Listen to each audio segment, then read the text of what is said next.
The mahogany conference table stretched like an ocean between Emily and her relatives, its polished surface reflecting the cold fluorescent lights of the law office. Outside, Manhattan's autumn wind rattled the windows of the 42nd floor, but inside, the tension was suffocating. Emily shifted uncomfortably in her chair, feeling every judgmental stare from her family members who had arranged themselves like a tribunal around the table. "Thank you all for coming," began Mr. Harrison, her grandfather's longtime attorney. His weathered hands trembled slightly as he adjusted his reading glasses. "We're here today to read the last will and testament of Theodore Whitmore." Emily's heart hammered against her ribs. Despite everything, despite the years of disappointment she'd caused her family, part of her still hoped that maybe, just maybe, Grandpa Ted had seen something in her that the others hadn't. She tucked a strand of her unruly brown hair behind her ear and tried to sit straighter, though her worn jeans and simple sweater felt woefully inadequate next to her relatives' expensive suits and jewelry. Her Aunt Margaret cleared her throat pointedly, shooting Emily a look that could freeze water. "I do hope we can handle this efficiently, Mr. Harrison. Some of us have important meetings to attend." Uncle Richard nodded in agreement, his gold watch catching the light as he checked the time. "Yes, let's get through the formalities. We all know how Father felt about responsibility and proper stewardship of family assets." Emily's cheeks burned. The unspoken message was clear. She didn't belong here. At 26, she had a reputation as the family disappointment, the college dropout who'd bounced from job to job, who'd been arrested twice for protesting, who'd spent last Christmas volunteering at a homeless shelter instead of attending the family's elaborate dinner party. "Actually," Mr. Harrison said, clearing his throat, "Theodore was very specific about wanting everyone present for this reading. Every beneficiary." Emily's cousin James snorted. "Beneficiary? Come on, Mr. Harrison. We all know Emily's not getting anything significant. Maybe a few $1,000s and some sentimental trinkets, but nothing that would require this whole production." The words stung, but Emily kept her expression neutral. She'd heard variations of this her entire life. Too irresponsible, too impulsive, too idealistic. When she'd dropped out of business school to pursue social work, they'd called it throwing her life away. When she'd taken a job at a nonprofit instead of joining the family's investment firm, they'd said she was wasting her potential. And when she'd been arrested for chaining herself to trees during an environmental protest, they'd acted like she'd committed murder. Mr. Harrison began reading the will, his voice steady and professional. As expected, the bulk of Theodore Whitmore's considerable fortune was divided among his 3 children, Margaret, Richard, and Emily's deceased father, David, whose portion would go to his widow, Emily's stepmother, Linda.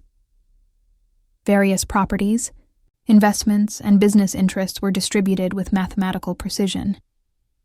Emily found herself thinking about her grandfather's final months.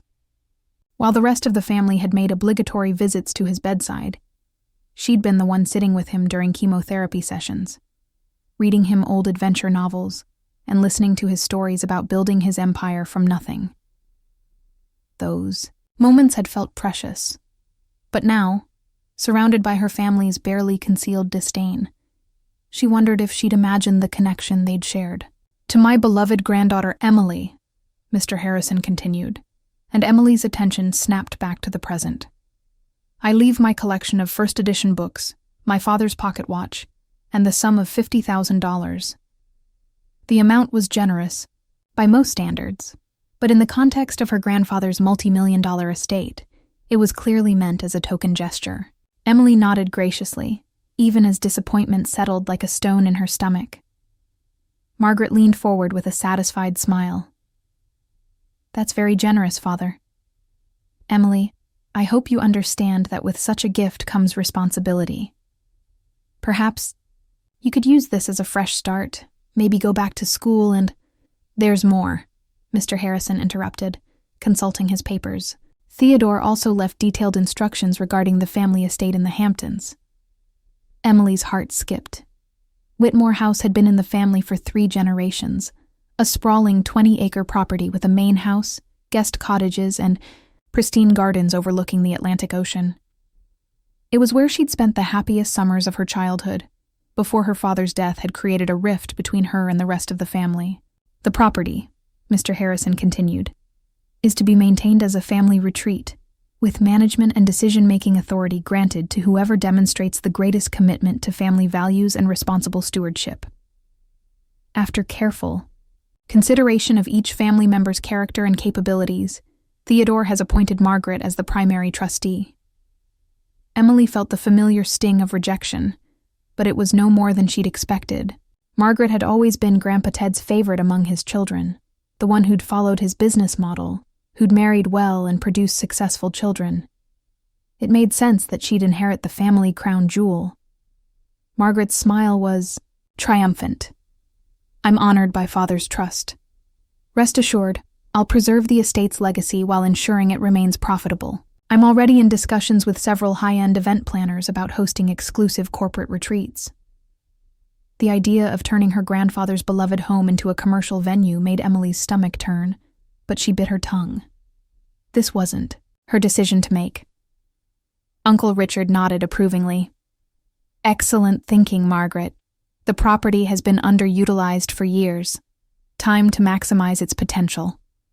Mr. Harrison shuffled his papers, looking uncomfortable. "Actually, there's a specific clause about commercial use that I should mention. Theodore was very clear that the estate should remain a private family residence, not a business venture." Margaret waved dismissively. "Oh, I'm sure we can work around any outdated restrictions. These old wills often contain impractical sentimentalities." Emily watched the exchange with growing unease. Her grandfather had loved that house more than any other possession. He'd spent countless hours tending the gardens, maintaining the historic architecture, and sharing its history with anyone who would listen. The thought of it being transformed into a generic event space felt like a betrayal of everything he'd valued. "There's one final item," Mr. Harrison said, his voice taking on an odd note. Theodore included a sealed letter to be opened only in the presence of all beneficiaries.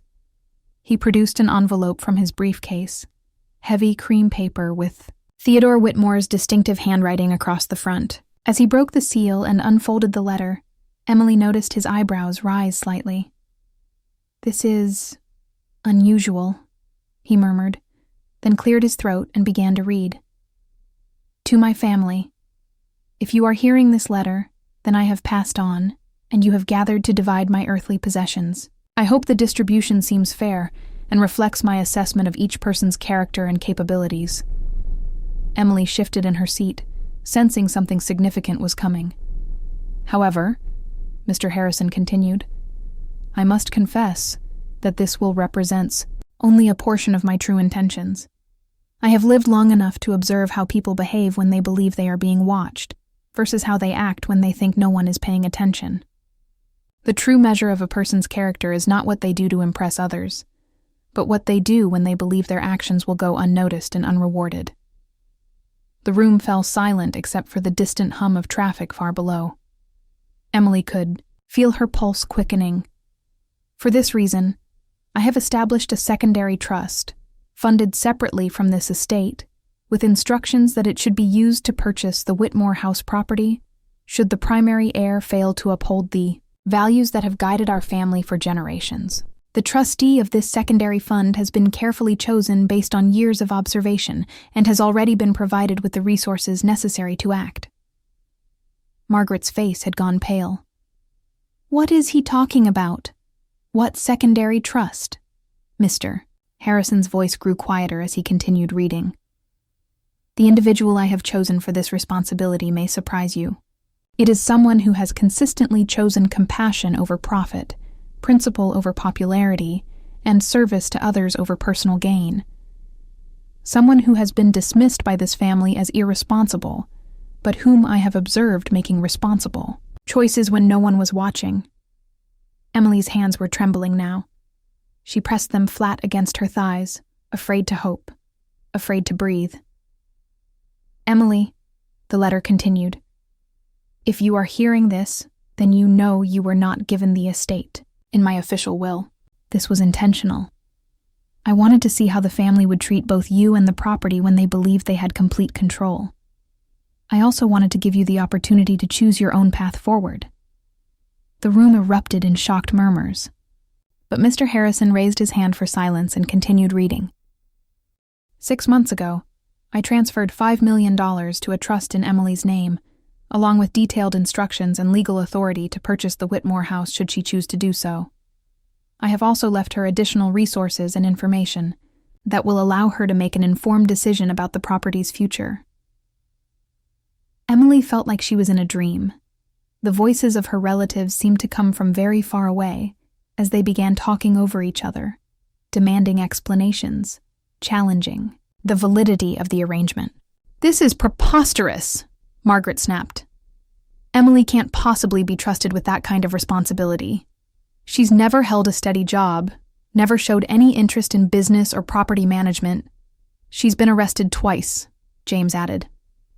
"This has to be some kind of mistake. Or maybe grandfather wasn't in his right mind when he—" "The trust is entirely legal and binding," Mr. Harrison interrupted firmly. "Theodore was of completely sound mind when he established it, and I have documentation to prove it. He spent months planning this arrangement with meticulous attention to detail." Emily finally found her voice, though it came out as barely a whisper. "I don't understand. Why didn't he tell me?" Mr. Harrison consulted the letter again. He writes, "Emily, I needed you to live your life without the burden of expectations or the temptation of easy money. Every choice you made had to be authentically yours. Every act of kindness, every moment you chose to help others instead of helping yourself, every time you stood up for your principles despite the cost. All of this had to come from your genuine character, not from any sense of obligation or reward." Tears were streaming down Emily's face now, and she didn't care who saw them. For years, she'd felt like a disappointment, like the black sheep who could never measure up to her family's standards. To learn that her grandfather had not only been watching, but had seen value in the very choices that others criticized felt like being handed back pieces of herself she'd thought were lost. Uncle Richard was on his feet, pacing behind his chair. "This is absolutely unacceptable. We'll contest this. A 26-year-old with no business experience cannot be given control of a property worth millions of dollars. It's financial irresponsibility on a massive scale." "Actually," Emily said quietly, and something in her tone made the room fall. Silent. She wiped her eyes and looked directly at her uncle. "I've been running the books for 3 different nonprofits for the past 2 years. I may not have experience with luxury real estate, but I know exactly what it costs to maintain a property, manage staff, and balance budgets. I also know the difference between financial responsibility and financial greed." Margaret's laugh was sharp and bitter. "Oh, please, Emily. Managing the petty cash for some charity organization is hardly the same as maintaining a multi-million-dollar estate. You'll run through that money in a year and end up selling the property to developers just to stay afloat." "Maybe," Emily admitted. "Or maybe I'll surprise you. Maybe I'll do exactly what Grandpa Ted hoped I would do, preserve the place. He loved while using it for something meaningful." She stood up slowly, feeling stronger with each word. "You know what's funny? You're all so concerned about the money, about maximizing profit and return on investment, but none of you have asked the most important question." "Which is?" Richard demanded. Emily smiled through her tears. "None of you have asked whether I'm actually going to buy it." The silence that followed was deafening. Emily could see the confusion and growing panic in her relatives' faces as they realized they'd been so busy arguing about her fitness to inherit that they'd never considered she might choose to walk away. "The trust gives me the option to purchase the property," she continued. "It doesn't require me to. I could take that $5 million and use it for something completely different. I could fund a dozen nonprofits, or buy a small house somewhere quiet and live simply for the rest of my life. The choice is entirely mine." Margaret's voice was strained. You wouldn't just let the family estate go to strangers." Wouldn't I? Emily asked. You've spent the last 10 years telling me I don't really belong in this family. Maybe you're right. Maybe I should take Grandpa Ted's gift and build a life somewhere else, with people who actually value the things I care about. She gathered, her purse and jacket moving toward the door. Mr. Harrison, could you provide me with the trust documents and any other materials my grandfather left for me? I have a lot to think about. Of course, Emily. I'll have everything sent to you by tomorrow morning. As Emily reached for the door handle, her stepmother Linda spoke for the first time since the meeting began. Emily, wait. Please don't make any hasty decisions. Your father wouldn't want the family to be torn apart like this. Emily paused, her hand on the doorknob. My father died when I was 16, Linda.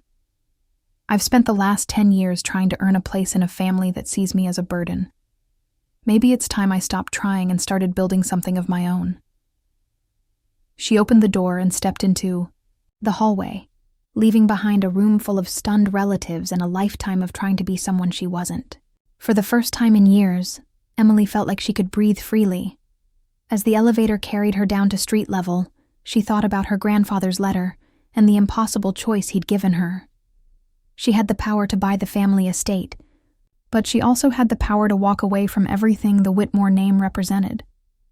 The question was, which choice would honor both his memory and her own values? The Manhattan streets were crowded with evening commuters, everyone rushing toward their own destinations with single-minded determination. Emily stood on the sidewalk outside the law office, letting the crowd flow around her while she tried to process what had just happened. Her phone buzzed with text messages, probably from family members wanting to continue the argument, but she ignored them. Instead, she thought about the last conversation she'd had with her grandfather, just 3 days before he died. He'd been weak from the chemotherapy, but his eyes had been sharp and knowing. You know, Em, he'd said, squeezing her hand with surprising strength. The hardest thing about building something valuable isn't the work itself. It's deciding who deserves to inherit what you've built. At the time, she'd thought he was talking about his business legacy. Now she understood he'd been talking about something much more important. The legacy of character, of values, of choosing to do right, even when it cost you something precious. Emily pulled out her phone and scrolled through her contacts until she found the number for her supervisor at the community center where she volunteered. She had some vacation days saved up, and suddenly she knew exactly how she wanted to spend them. She was going to drive out to the Hamptons and spend some time at Whitmore House, not as a potential owner, but as someone trying to understand what her grandfather had really wanted her to learn. Only then could she make a decision that would honor both his memory and her own conscience.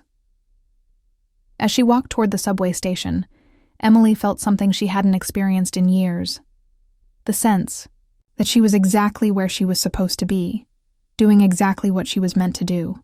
Whatever came next, she would face it as herself, not as the person her family expected her to be, but as the person her grandfather had seen when no one else was looking. The drive to the Hamptons took longer than Emily remembered, partly because she'd forgotten how heavy the Friday afternoon traffic could be, but mostly because she found herself taking the scenic route through small towns she'd barely noticed as a child. Her grandfather's old Honda Civic, a car that had always embarrassed her cousins, handled the winding roads with reliable steadiness. And for the first time in months, Emily felt genuinely peaceful.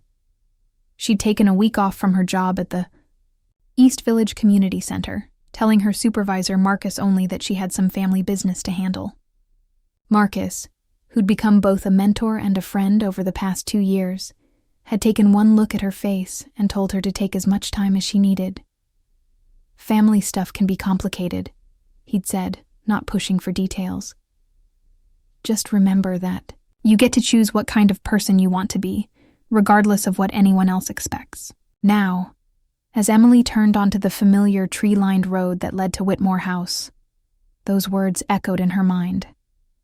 The October afternoon was crisp and clear, with the kind of golden light that made everything look like a painting. The maple trees were at peak color, their leaves creating a canopy of red and gold overhead. When the house came into view, Emily had to pull over and collect herself.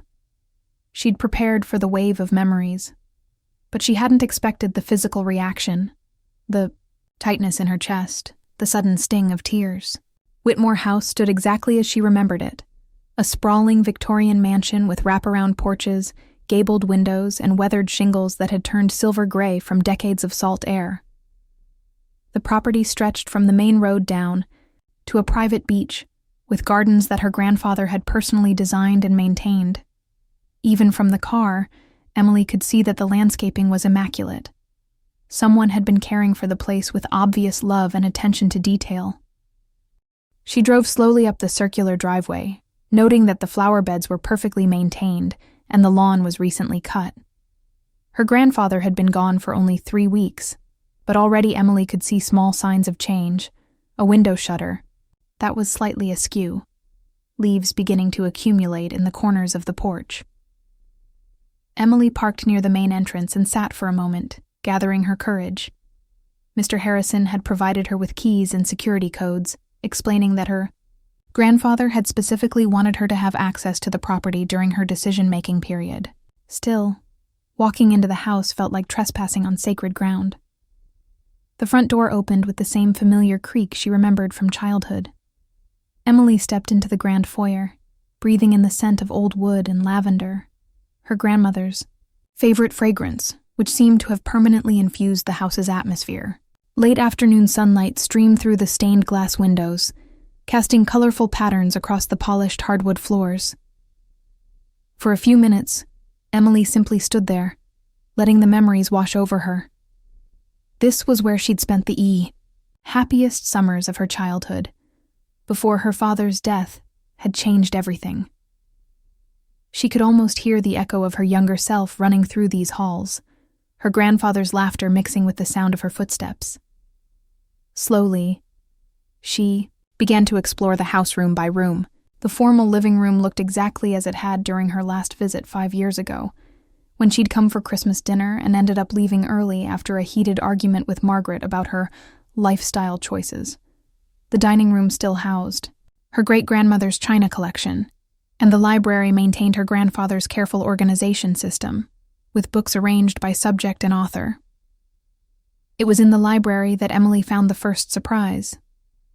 On her grandfather's desk, a massive oak piece that had belonged to his own father, lay a manila envelope with her name written in Theodore Whitmore's distinctive handwriting. Her heart raced as she opened it, finding several documents and another letter. "My dear Emily," the letter began, "if you are reading this, then you have chosen to visit the house and consider your options seriously. I hoped you would. This property has been the heart of our family for 3 generations, and I believe it deserves someone who will love it, rather than simply own it." Emily sank into her grandfather's leather chair, feeling the weight of his expectations and the magnitude of the decision before her. "I know your family sees you as impractical and irresponsible," the letter continued, "but I have watched you closely over the years, and I have seen something they have missed. You have a gift for seeing what truly matters, for focusing on substance rather than appearance. When your cousin James inherited his trust fund at 21, he spent it on luxury cars and expensive vacations. When you received your small inheritance from your father's estate, you used it to pay for your education and help your roommate's family when they lost their home." Emily wiped away tears, remembering that difficult period when she'd been in college. Her roommate Sarah's family had faced foreclosure, and Emily had quietly used most of her inheritance to help them save their house. She'd never told anyone in her family about it, knowing they would see it as financial irresponsibility rather than compassion. "I have included with this letter the maintenance records for the property, financial statements showing the costs of upkeep, and contact information for all the local service providers. I have also included a business plan that I developed, but never implemented. A proposal for using this property as a retreat center for families dealing with serious illness, modeled after the programs that helped us so much during your grandmother's final months." Emily's breath caught. Her grandmother had died of cancer when Emily was 14, and the family had spent several weeks at a retreat center in Vermont, where families could stay together during treatment. It had been one of the most difficult, but also most meaningful, experiences of Emily's life. A place where the normal social pretenses fell away, and people supported each other through genuine crisis. She continued reading, learning that her grandfather had spent years researching the feasibility of converting Whitmore House into a similar facility. He'd consulted with medical professionals, nonprofit administrators, and licensing agencies. He'd even had architectural plans drawn up for the necessary modifications to make the property accessible and functional for families dealing with medical emergencies. The initial investment would be substantial, the letter explained, but the ongoing costs would be largely covered by insurance payments and modest fees from families who could afford to pay. More importantly, it would serve a genuine need, while preserving the property's character and ensuring it remains a place of healing and hope. Emily spread the documents across the desk, studying financial projections, architectural drawings, and legal requirements. Her grandfather had been incredibly thorough, addressing every practical concern she could think of. The plan was ambitious but realistic, requiring significant startup funding but promising long-term sustainability. As the afternoon faded into evening, Emily found herself walking through the property with new eyes. She could envision families, staying in the guest cottages, children playing in the gardens while their parents attended support group meetings in the main house. The private beach would provide a peaceful retreat for people dealing with unimaginable stress, and the proximity to New York's major medical centers would make it accessible to families who needed it most. But she could also see the enormous challenges. Converting a private residence into a licensed care facility would require extensive renovations, ongoing regulatory compliance, and a level of responsibility that would consume her entire life. She would need to hire staff, manage complex insurance relationships, and handle the emotional weight of constantly working with families in crisis. More importantly, she would be giving up any chance of a normal relationship with her remaining family members. Margaret and Richard would never forgive her for taking their inheritance and transforming it into something they would see as a betrayal of their father's legacy. As darkness fell, Emily found herself on the back porch, looking out over the ocean. The sound of waves against the shore was hypnotic, the same rhythm that had lulled her to sleep during childhood summers. She thought about her grandfather's final conversation with her, when he'd talked about the difficulty of deciding who deserved to inherit something valuable. Her phone had been buzzing all afternoon with calls and texts from family members, but she'd ignored them. Now, as she scrolled through the messages, she could see the progression from shock to anger to panic. Margaret had left 3 voicemails, each more desperate than the last. Richard had sent a series of increasingly threatening texts about legal challenges and family obligations. Even her stepmother Linda had weighed in with a long email about family unity and her father's wishes. But there was one message that caught her attention. It was from her cousin David, Richard's youngest son, who had always been the most decent of her relatives despite his privileged upbringing. I know everyone's freaking out, but I wanted you to know that I think Grandpa Ted made the right choice. I've watched you volunteer at the shelter, and I've seen how you handle people when they're at their worst. You have something the rest of us don't. Whatever you decide, I support you. Emily stared at the message for a long time, feeling a mixture of gratitude and sadness. David was only 2 years younger than her, but he'd always seemed to understand things that escaped the rest of the family. His support meant more than she could express, but it also reminded her of what she would be giving up if she chose to alienate herself from the Whitmore name permanently. She spent the night in her grandfather's bedroom, lying awake and listening to the sounds of the old house settling. Every creak and whisper seemed to carry memories, family gatherings, quiet conversations with her grandfather, moments of joy and connection that had shaped her understanding of what home could mean. By morning, Emily had made her decision. She woke with absolute clarity about what she needed to do, not just for herself, but for the legacy her grandfather had entrusted to her care. She showered in the old-fashioned clawfoot tub, made coffee in the kitchen where she'd learned to cook alongside her grandmother, and then sat down to make the phone calls that would change everything. The first call was to Mr. Harrison, informing him that she intended to exercise her option to purchase the Whitmore House property. The second was to Marcus at the community center, asking if he knew any attorneys who specialized in nonprofit law. The third was to David, asking if he would be willing to meet her for lunch and discuss something important. By the time she called Margaret, Emily felt prepared for the explosion of anger and recrimination that followed. Her aunt's voice was shrill with disbelief and rage, cycling through accusations of selfishness, incompetence, and betrayal of family values. "You have no idea what you're doing," Margaret shrieked. "You'll destroy everything our father built. And for what? Some ridiculous fantasy about helping people? This is exactly the kind of impractical idealism that proves you're not ready for this kind of responsibility." "Maybe you're right," Emily said calmly. "Maybe I will fail. But at least I'll fail trying to do something meaningful instead of succeeding at something I despise." "This is about spite," Margaret accused. "You're doing this to punish us for not including you in family decisions over the years." Emily looked out the kitchen window at the gardens her grandfather had tended with such care, thinking about the families who might find healing in this place if she had the courage to try.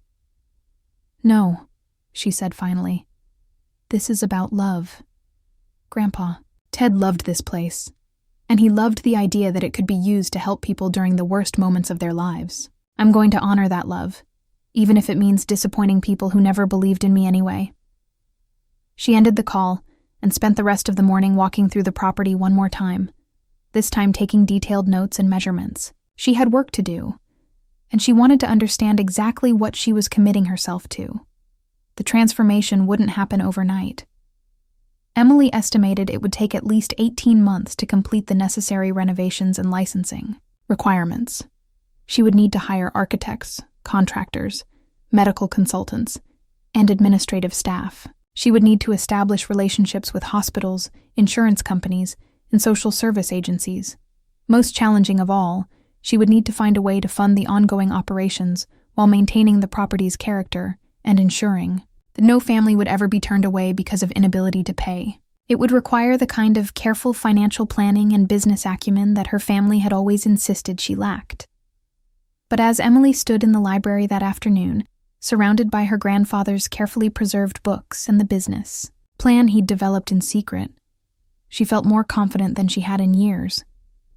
She might not have an MBA or experience running a luxury estate, but she had something more valuable: a clear sense of purpose and the knowledge that she was exactly where she was meant to be.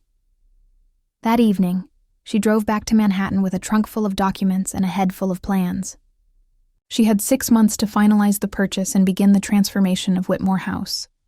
6 months to prove that her grandfather's faith in her had been justified, and that sometimes the most responsible thing you can do is take a risk on something that matters more than money. As the city lights came into view, Emily thought about the message she would eventually leave for her family. Not a letter of explanation or justification, but a demonstration of what could be accomplished when someone chose purpose over profit, love over legacy, and service over self-interest. The real work was just beginning. 3 months into her project, Emily stood in the construction dust-filled main hall of Whitmore House, holding a clipboard and trying to look more confident than she felt. Around her, contractors were installing ramps and widening doorways to meet accessibility requirements, while electricians rewired the building to handle the increased power needs of a medical facility. The transformation was more complex than she'd imagined, even with her grandfather's detailed planning. Every day brought new challenges: zoning issues, building code complications, insurance requirements that seemed to multiply overnight. Emily had spent more time in government offices and legal meetings than she'd ever expected, learning to navigate bureaucracies that seemed designed to discourage exactly the kind of project she was attempting. "Miss Whitmore?" The voice belonged to Tom Martinez, the general contractor she'd hired after interviewing 6 different firms. He was a soft-spoken man in his 50s who had impressed her not with flashy presentations, but with thoughtful questions about the facility's ultimate purpose and careful attention to preserving the house's historic character. the inspector, "is here for the electrical work," Tom continued. "And Dr. Chen called to confirm her appointment this afternoon." Emily nodded, checking her schedule. Dr. Sarah Chen was a pediatric oncologist at Memorial Sloan Kettering, who had agreed to serve on the advisory board for what would become the Whitmore Family Care Center. Like most of the medical professionals Emily had approached, Dr. Chen had been initially skeptical about a 26-year-old with no healthcare experience attempting to create a residential support facility.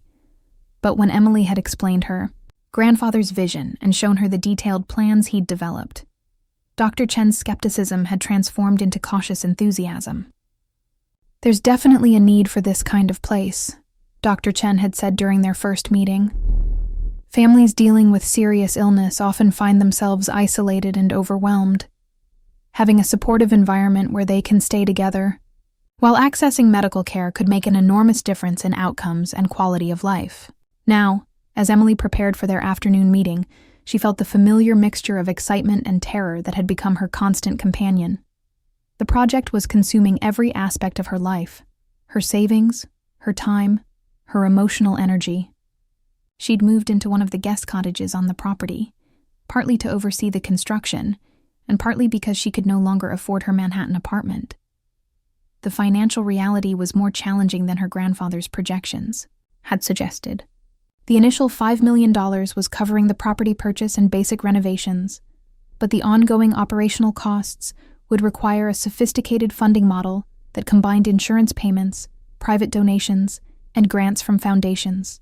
Interested in family-centered healthcare initiatives, Emily had spent countless hours learning about nonprofit administration, grant writing, and healthcare finance. She'd hired a part-time consultant, a retired hospital administrator named Margaret Thompson. The irony of the shared name wasn't lost on her, who was helping her navigate the complex world of medical facility licensing and accreditation. "You know," Margaret Thompson had said during their last meeting. "Most people who attempt something like this have either medical backgrounds or extensive business experience.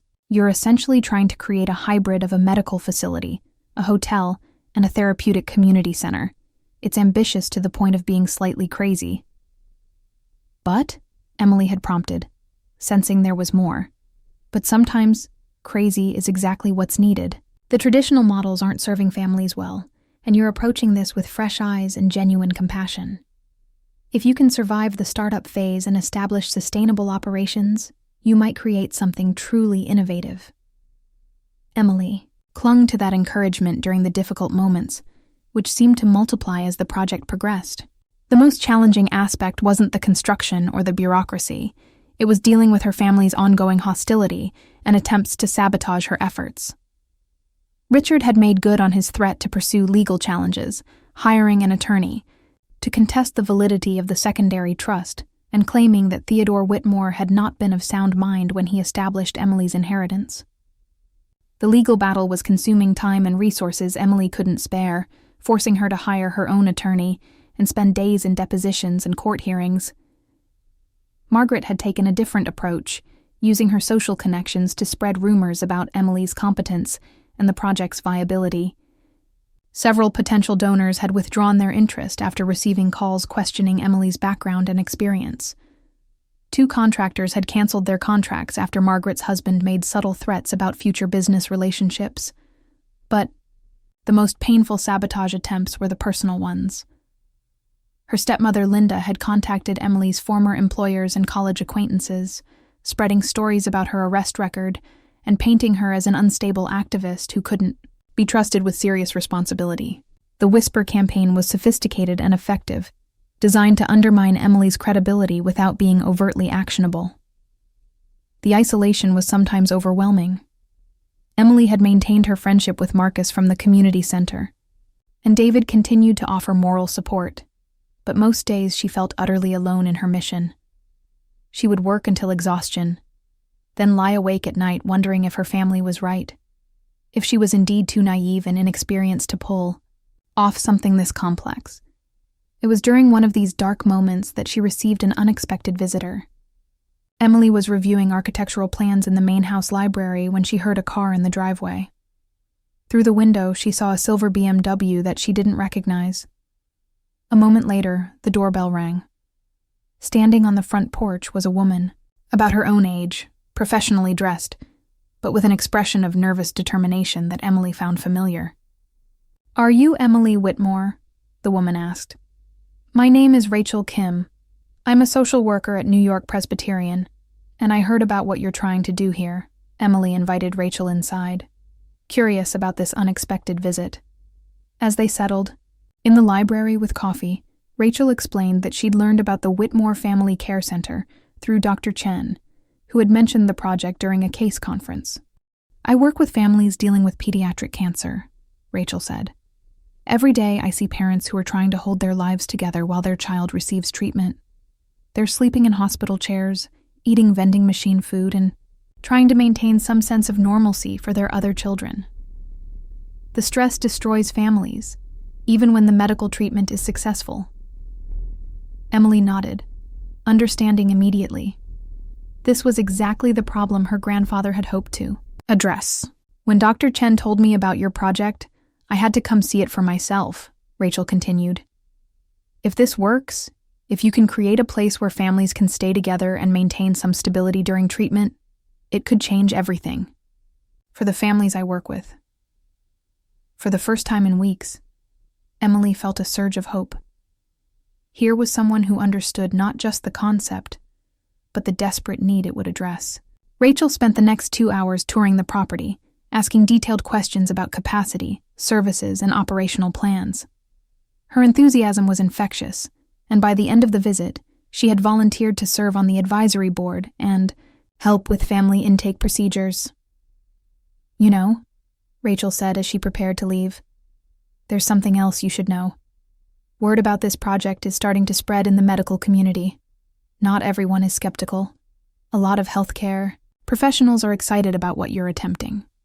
That conversation marked a turning point. Over the following weeks, Emily began to connect with a network of medical professionals, social workers, and family advocates who shared her vision. Dr. Michael Rodriguez, a family medicine physician, offered to volunteer his time for on-site medical consultations. Sarah Williams, a licensed clinical social worker, expressed interest in developing support group programs. Even the head of pediatric services at Long Island Jewish Medical Center reached out to discuss partnership opportunities. Emily also discovered that her background in nonprofit work, far from being a liability, was actually valuable preparation for the challenges she was facing. Her experience managing limited budgets, coordinating volunteers, and serving vulnerable populations translated directly to the skills needed for running a family care facility. The breakthrough came when Emily received a call from the Morrison Family Foundation, a private foundation that funded innovative healthcare initiatives. The program officer, Janet Morrison, had heard about the Whitmore Family Care Center through her network and wanted to schedule a site visit. "We're always looking for projects that address gaps in the current healthcare system," Janet explained during their phone conversation. "Residential support for families during medical crises is exactly the kind of innovative approach we like to fund." Emily spent 2 weeks preparing for the foundation visit, developing presentations, financial projections, and detailed operational plans. She organized tours that would showcase both the facility's potential and the progress they'd already made. Most importantly, she arranged for several advisory board members to participate in the presentation, demonstrating the professional support the project had garnered. The day of the site visit was crisp and clear, with autumn sunlight streaming through the newly installed windows. Emily had barely slept the night before, but she felt more prepared than she had for any challenge in her life. She wore the one professional suit she owned, a navy blue outfit she'd bought for her grandfather's funeral, and met the foundation team at the main entrance. Janet Morrison was a woman in her 60s with silver hair and sharp, intelligent eyes. She was accompanied by 2 colleagues, a healthcare consultant and a financial analyst. Emily could tell immediately that this was a team that had evaluated hundreds of projects and wouldn't be impressed by charm or enthusiasm alone. "Ms. Whitmore," Janet said after introductions, "we've reviewed your preliminary proposal, and we're intrigued by the concept, but we'll need to see evidence that you can execute this vision effectively. Show us what you've accomplished, and convince us that this investment will produce measurable results. Emily took a deep breath and began the tour, starting with the main house's public spaces that would serve as common areas for families. She explained how the formal dining room was being converted into a family meeting space, how the library would house resources for both children and adults, and how the sunroom was being equipped as a quiet space for private conversations with medical staff. The key insight, Emily explained as they moved through the house, is that families dealing with serious illness need more than just a place to sleep. They need a community, support systems, and resources that help them maintain their emotional and psychological health while focusing on medical treatment. Dr. Chen joined them for the tour of the medical consultation areas, explaining how the on-site clinical services would complement rather than compete with hospital-based care. Rachel Kim walked them through the guest cottages, describing how families would have private spaces that felt like homes rather than institutional accommodations. But it was Tom Martinez who provided the most compelling testimony. When Janet Morrison asked about the construction timeline and budget management, Tom spoke with obvious respect about Emily's attention to detail and her ability to make difficult decisions under pressure. "I've worked on a lot of projects over the years," he said, "and most clients either micromanage everything or disappear completely. Emily has found the right balance. She stays involved enough to ensure quality, without interfering with the work. She also isn't afraid to ask questions when she doesn't understand something, which shows real leadership maturity." The financial presentation was Emily's biggest concern, but Margaret Thompson's mentorship proved invaluable. Together they had developed a comprehensive business plan that addressed startup costs, ongoing operational expenses, and multiple revenue streams. Emily was able to demonstrate that the facility would be financially sustainable within 3 years, while maintaining its mission of serving families regardless of their ability to pay. "The insurance reimbursement model is complex," Emily acknowledged, "but we've consulted with billing specialists and confirmed that most of our services will be covered for families with adequate insurance. For families without coverage, we're developing a sliding scale fee structure and seeking ongoing grant funding to cover the gaps." Janet Morrison took detailed notes throughout the presentation, asking probing questions about staffing plans, regulatory compliance, and quality assurance measures. Her colleagues focused on financial projections and risk management strategies. By the end of the 3-hour visit, Emily felt emotionally drained but cautiously optimistic. "Ms. Whitmore," Janet said as the team prepared to leave, "this is one of the most thoroughly planned startup projects we've evaluated. Your advisory board is impressive, your financial planning is realistic, and your passion for the mission is evident. We'll be making our funding decisions within the next month." After the foundation team left, Emily collapsed into her grandfather's chair in the library, feeling a mixture of exhaustion and exhilaration. She had done everything she could to make the case for her project. Now she had to wait and hope it was enough. The waiting period was agonizing. Emily threw herself into the continued renovation work, finalizing staff hiring plans and developing operational procedures.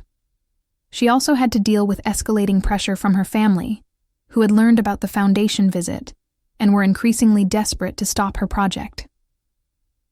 The confrontation came to a head when Margaret appeared at the property unannounced, accompanied by her attorney and her husband.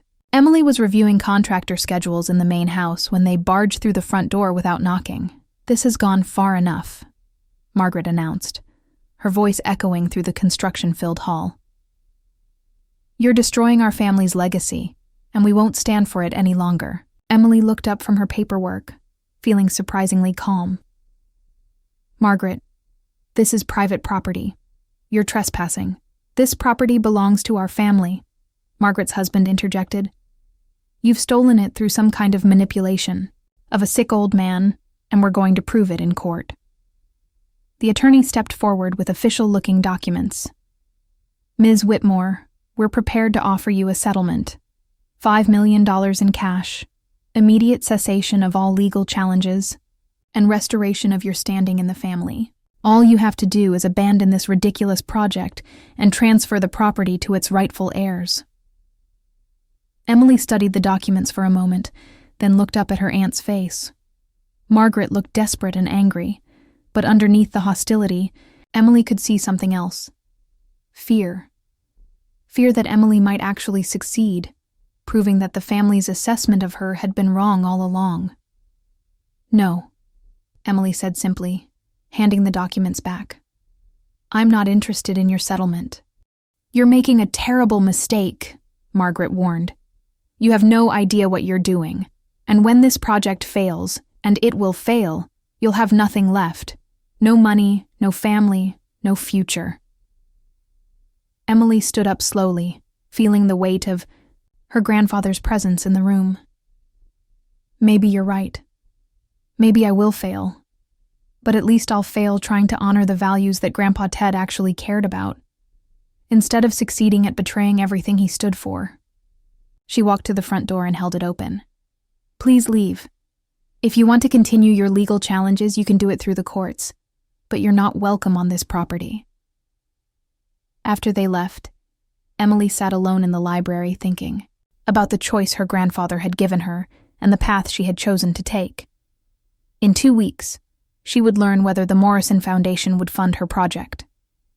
If they said no, she would have to find other sources of support, or admit that her family had been right about her limitations. But regardless of what happened with the funding, Emily knew she had already accomplished something important. She had proven to herself that she could take on enormous challenges, learn complex skills, and make decisions under pressure. She had built a team of professionals who believed in her vision and supported her leadership. Most importantly, she had stayed true to her values even when it cost her the approval of people she had once desperately wanted to accept her. The phone call came on a Tuesday morning while Emily was meeting with the architect about final modifications to the Family Activity Center. When she saw the Morrison Foundation's number on her caller ID, her heart started racing. "Emily." Janet Morrison's voice was warm but professional. "I'm calling with our funding decision. The board voted unanimously to approve your request. We're prepared to offer a 3-year grant totaling $2.5 million, with additional funding available based on successful achievement of program milestones." Emily had to sit down, overwhelmed by relief and gratitude.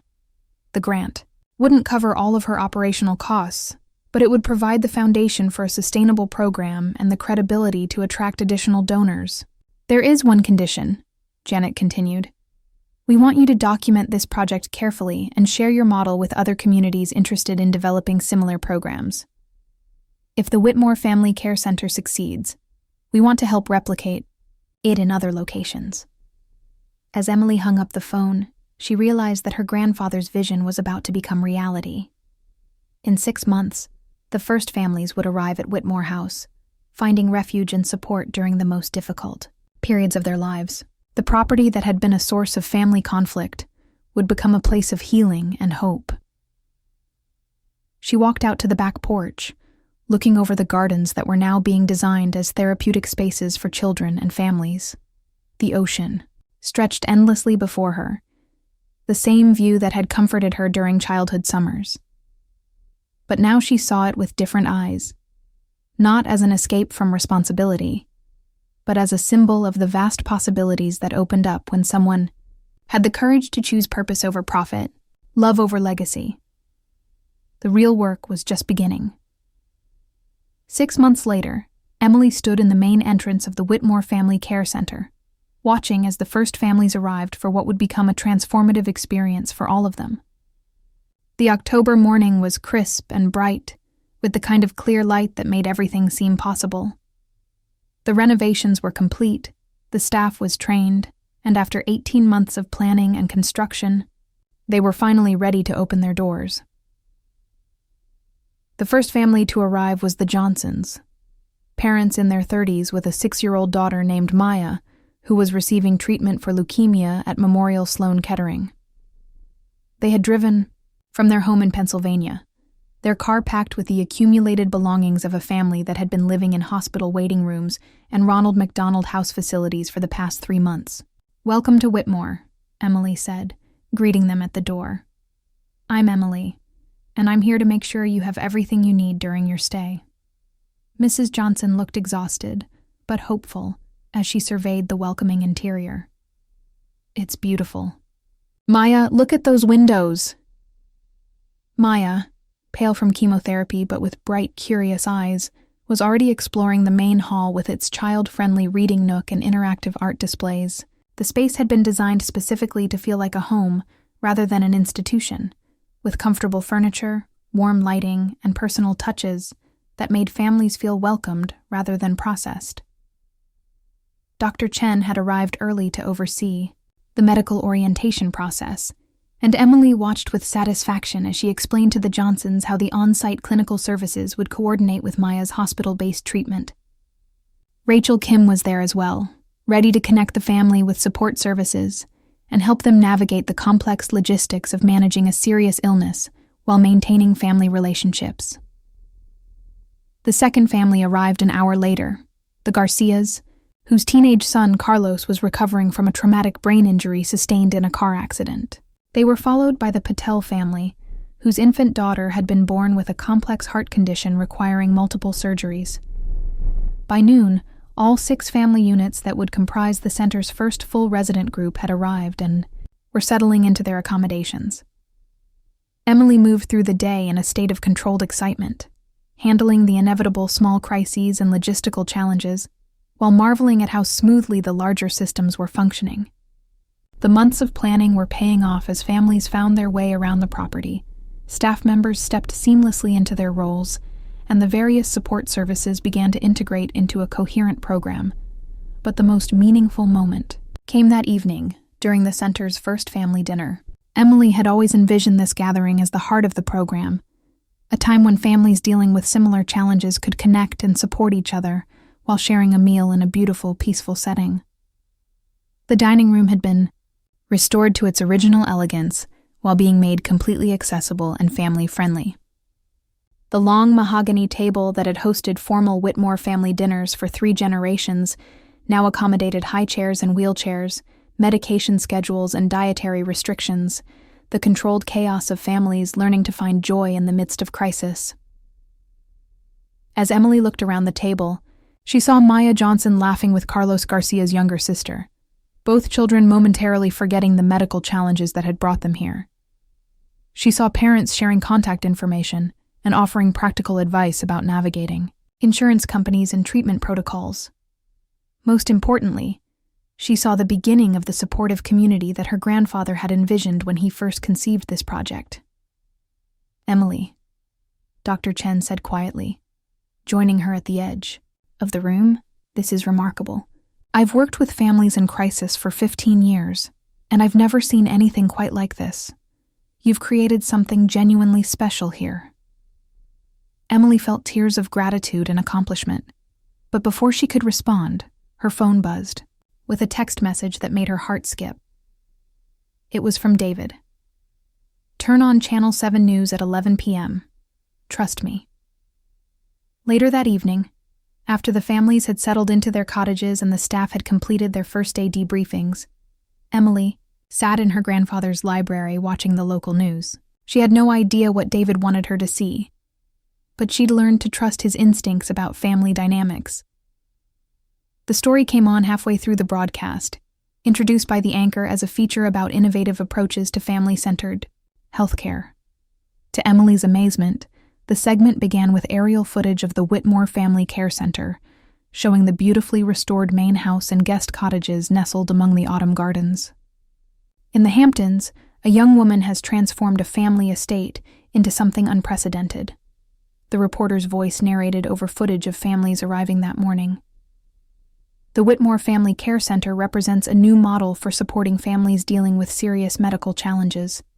The piece included interviews with Dr. Chen, Rachel Kim, and Janet Morrison from the foundation, all speaking eloquently about the need for residential support programs and the innovative approach Emily had developed. But the most powerful segment featured Mrs. Johnson, speaking with obvious emotion about what the center meant to her family. "For months, we've been living in hospitals and temporary housing, trying to keep our family together while Maya receives treatment," she said. "This place gives us what we've been missing.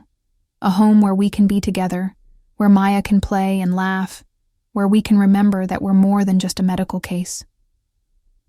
The segment concluded with the reporter standing in front of the main house as evening lights illuminated the windows. The Whitmore Family Care Center is still in its early days, but the families here believe Emily Whitmore has created something that could change how America supports families dealing with medical crises. For families like the Johnsons, it's already changing everything. As the story ended, Emily's phone began ringing with calls from friends, colleagues, and people she hadn't heard from in months. Marcus from the community center was ecstatic. Former classmates were reaching out with congratulations. Even some of her grandfather's old friends called to express their pride in what she had accomplished. But the call that mattered most came an hour later, after the flood of congratulations had subsided. Emily almost didn't answer when she saw Margaret's name on the caller ID, but something made her pick up. Emily? Her aunt's voice was different, quieter, less certain than usual. I saw the news story. Emily waited, unsure what to expect. I owe you an apology, Margaret continued, the words seeming to cost her considerable effort. I've spent the last year trying to stop you from doing something I didn't understand. I was wrong about what Father wanted, and I was wrong about what you were capable of. The admission hung between them for a moment. Years of conflict and misunderstanding condensed into a few honest words. I watched those families on the news, Margaret went on, and I realized that you've done something I never could have done. You've honored Father's memory in a way that actually matters. I'm proud of you, Emily. And I think Father would be proud too. Emily wiped away tears, feeling a weight she hadn't realized she was carrying begin to lift. Thank you, Margaret. That means more than you know. I'd like to come visit sometime if you'd welcome me. I'd like to see what you've built and maybe find a way to support it. After they hung up, Emily sat in the quiet library, surrounded by her grandfather's books and the evidence of dreams made real. Through the windows, she could see lights in the guest cottages where families were settling in for their first night at Whitmore. In the morning, children would wake up in comfortable beds instead of hospital chairs. Parents would have coffee in a real kitchen instead of vending machine hallways, and everyone would begin another day of facing medical challenges, with the support of a caring community. The transformation wasn't just in the property or the program, it was in Emily herself. 18 months ago, she had been the family disappointment, the irresponsible dreamer who couldn't be trusted with serious decisions. Now she was the director of an innovative healthcare program, leading a team of professionals and managing a complex organization that was already changing lives. But more importantly, she had learned that her grandfather's greatest gift hadn't been the money or the property. It had been his faith in her ability to choose love over legacy, service over self-interest, and courage over comfort. By believing in her potential, when no one else did, he had given her the foundation to believe in herself. Over the following weeks, the Whitmore Family Care Center continued to evolve and grow. Families completed their stays and returned home with renewed strength and lasting connections to other families who understood their journey. New families arrived, bringing their own stories of struggle and hope. The waiting list grew as word spread through medical centers and social service networks about the unique program Emily had created. The media attention brought unexpected opportunities. Other communities reached out about developing similar programs. Medical schools requested site visits to study the center's integrated care model. Healthcare foundations began funding research projects to document the program's effectiveness and develop replication guidelines. But for Emily, the most meaningful measure of success came in quieter moments, watching a child play freely in the gardens, seeing parents share a peaceful meal without the stress of hospital schedules, witnessing families form bonds that would support them long after their medical crises had passed. One evening in late November, as Emily was completing her daily walk around the property, she found herself standing in the spot where her grandfather's ashes had been scattered earlier that year. The garden was dormant now, preparing for winter, but Emily could envision the spring blooms that would return with warmer weather. "We did it, Grandpa," she said quietly to the gathering dusk. We built something that matters. As if in response, a light came on in one of the guest cottages, silhouetting a family gathered around a dinner table. Through the window, Emily could see parents helping children with homework, the ordinary domestic scene made extraordinary by the knowledge that this family had been given the gift of being together during an unimaginably difficult time. Emily pulled out her phone and began composing a text to David, wanting to share the moment with the one family member who had supported her vision from the beginning. Standing in Grandpa's garden, watching families be families, she typed. I finally understand what he meant about the hardest part of building something valuable. It's not the work. It's choosing who deserves to inherit what you've built. He chose right. The response came quickly. He always said you had the biggest heart in the family. Took the rest of us a while to realize that heart was exactly what his legacy needed. Proud to be your cousin, Em. As Emily walked back to her cottage, she thought about the message she had ultimately left for her family. Not a letter of explanation or justification, but a demonstration of what could be accomplished when someone chose to honor values over valuables, purpose over possessions, and love over legacy. The Whitmore Family Care Center stood as a testament to the power of believing in people when they don't believe in themselves, of seeing potential where others see problems, and of building something that serves a purpose greater than profit. Emily had inherited more than money or property from her grandfather. She had inherited his faith in her ability to choose wisely when the choice mattered most. And in honoring that faith, she had discovered not just what she was capable of accomplishing, but who she was meant to become. The lights in the main house reflected off the darkening ocean, a beacon of hope for families navigating the storms of medical crisis. Inside, children were being tucked into comfortable beds. Parents were finding moments of peace and connection. And the legacy of love that Theodore Whitmore had envisioned was becoming reality, one family at a time. Emily smiled as she reached her door, knowing that tomorrow would bring new challenges and new opportunities to serve families in need. She had found her purpose, honored her grandfather's memory, and built something that would continue growing long after she was gone. Laikindi, a state that had once divided a family, had become a place that brought families together, and Emily Whitmore, the irresponsible granddaughter who supposedly couldn't be trusted with anything of value, had proven that sometimes the most valuable inheritance isn't money or property, it's the courage to use whatever you've been given, in service of something greater than yourself. 2 years later, Emily stood on the same back porch where she had made her decision to purchase Whitmore House. But the view had changed dramatically. Where once there had been formal gardens designed for private enjoyment, there was now a therapeutic playground where children receiving medical treatment could experience joy and normalcy. The guest cottages had been expanded to accommodate larger families, and a new building housed the center's administrative offices and staff training facilities. The Whitmore Family Care Center had become a model program, hosting visitors from around the world who wanted to study Emily's approach to family-centered care.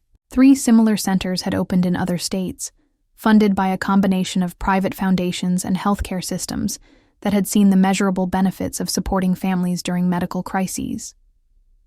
Emily herself had been recognized with numerous awards for innovation in healthcare delivery. But the recognition that meant the most came from the families who had stayed at the center. The walls of her office were covered with thank you letters, photos of children who had regained their health, and updates from families who had maintained the friendships they'd formed during their stays at Whitmore. That particular evening, Emily was hosting a special celebration, the center's 2nd anniversary dinner, which had become an annual reunion for families who had completed their stays. The main house was filled with laughter and conversation, as former residents reconnected and current families learned from those who had successfully navigated similar challenges. Maya Johnson, now 8 years old and 2 years in remission, was teaching card tricks to newly arrived children. Carlos Garcia, fully recovered from his brain injury, was helping his parents serve dinner to families dealing with their own crises. The Patel family had returned from India to attend the celebration, their daughter now a healthy toddler with no sign of the heart condition that had once threatened her life. As Emily moved through the gathering, she marveled at the community that had formed around her grandfather's vision. This was what he had imagined when he wrote about the importance of choosing service over self-interest.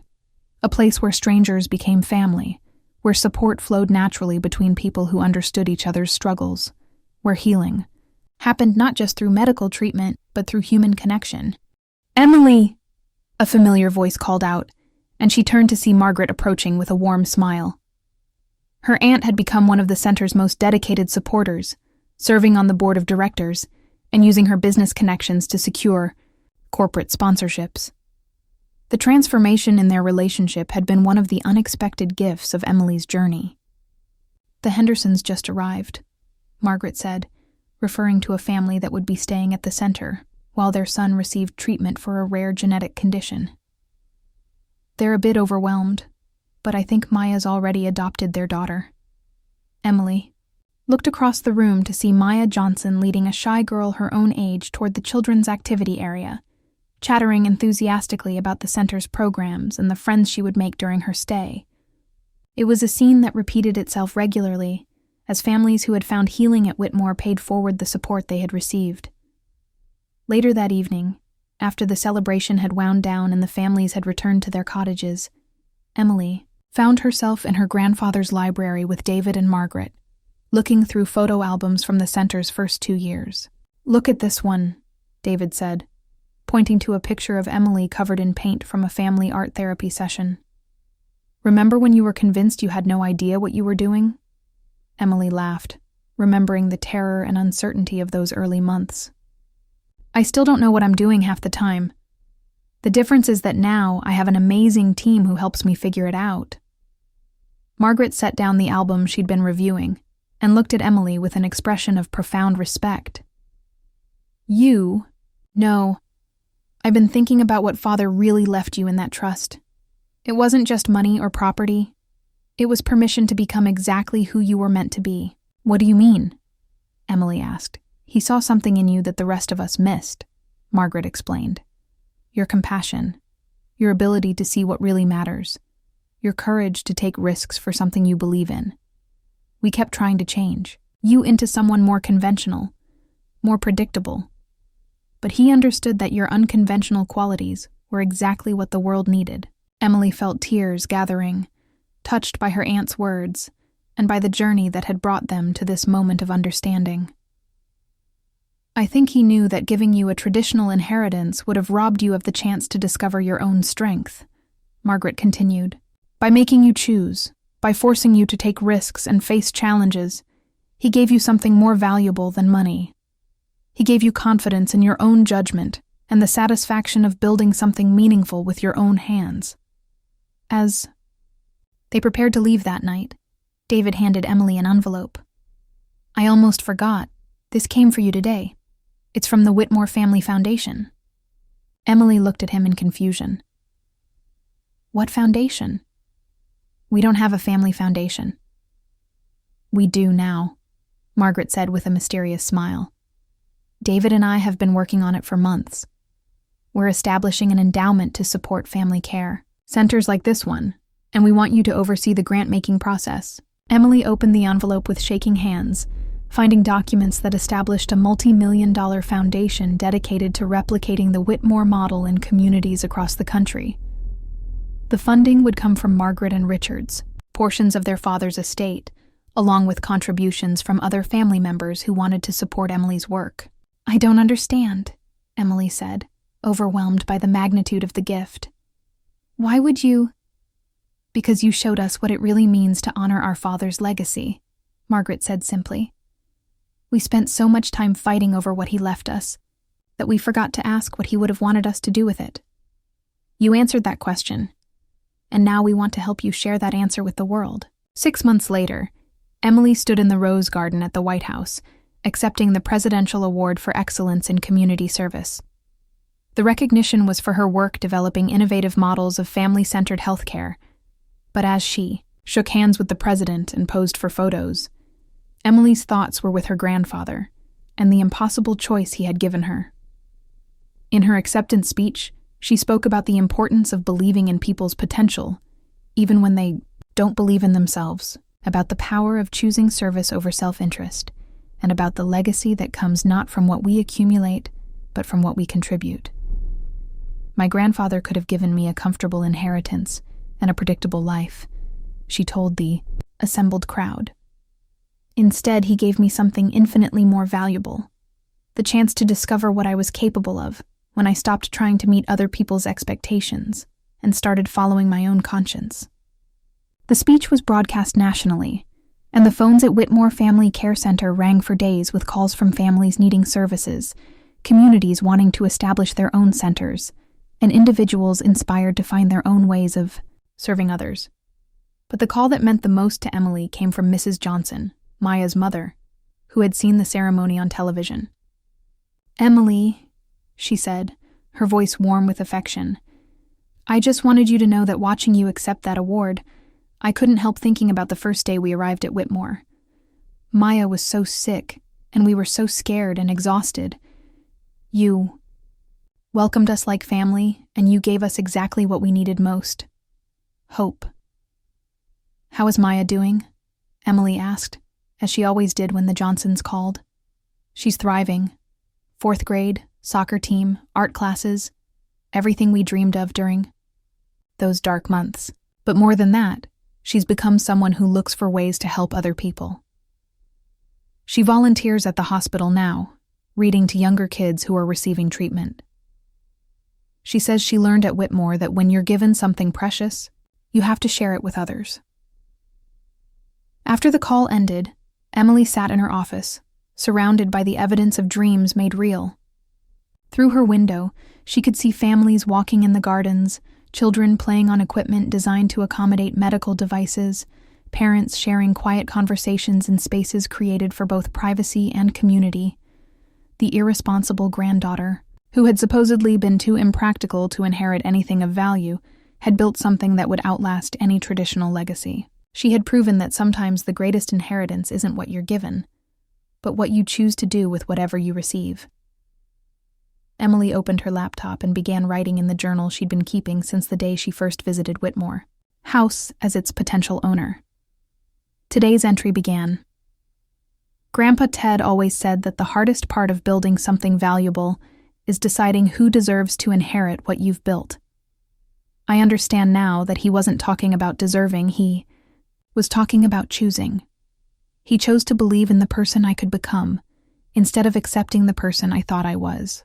The greatest gift he gave me wasn't money or property. It was the courage to choose purpose over profit, love over legacy, and service over self-interest. That choice didn't just change my life, it became my life." Outside, the sun was setting, over the Atlantic, painting the sky in shades of gold and pink. In the guest cottages, families were gathering for dinner, sharing meals and stories, and the kind of support that can only come from people who truly understand each other's struggles. Tomorrow would bring new families, new challenges, and new opportunities to serve others in their moments of greatest need. Emily closed her laptop and walked out to the back porch, breathing in the salt air and listening to the eternal rhythm of waves against the shore. She thought about her grandfather's words about building something valuable and choosing who deserves to inherit it. She had inherited his faith in her potential, and she had built something that would continue serving families long after she was gone. The Whitmore Family Care Center stood as proof that sometimes the most responsible thing you can do with an inheritance is to transform it into something that serves a purpose greater than yourself. Emily had been called too irresponsible to inherit, but she had proven that true responsibility isn't about preserving what you receive. It's about using what you're given to build something that makes the world a little bit better. As lights began to twinkle in the cottages, and the sound of children's laughter drifted across the gardens, Emily smiled with the deep satisfaction that comes from knowing you're exactly where you're supposed to be, doing exactly what you're meant to do. She had bought the estate that was never meant to be hers, and in doing so, she had discovered that the most valuable inheritance of all is the courage to become the person you were always meant to be.